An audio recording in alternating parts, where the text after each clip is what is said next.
To inspect or replace the drive belt on a Polaris INDY SP, follow these steps.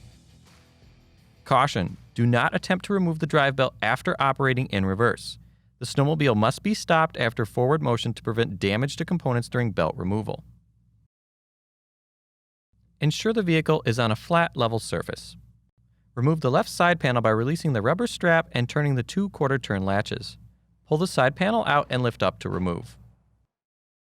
If needed, rotate the driven clutch counterclockwise 1 quarter turn by hand to disengage reverse. Set the parking brake.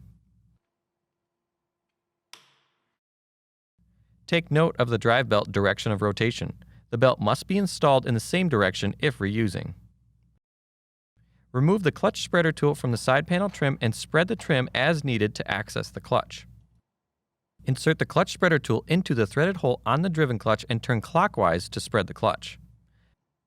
Notice, if the tool does not turn readily, rotate the driven clutch an additional 1 quarter turn counterclockwise and try again. Carefully walk the belt off the driven clutch and remove from the drive clutch.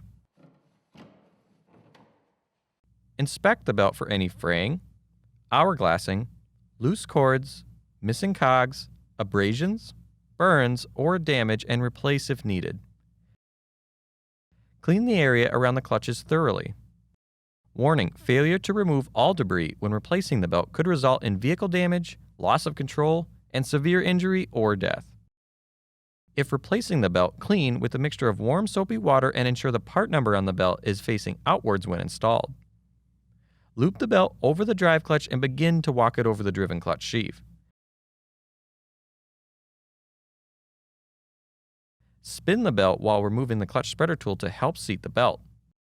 Completely remove the clutch spreader tool. Reconnect the side panel trim and reinstall the clutch spreader tool. Reinstall the side panel by inserting the tabs at the bottom and top. Secure the rubber strap and turn the 2 quarter turn latches. For more information, see your authorized Polaris dealer or visit Polaris.com.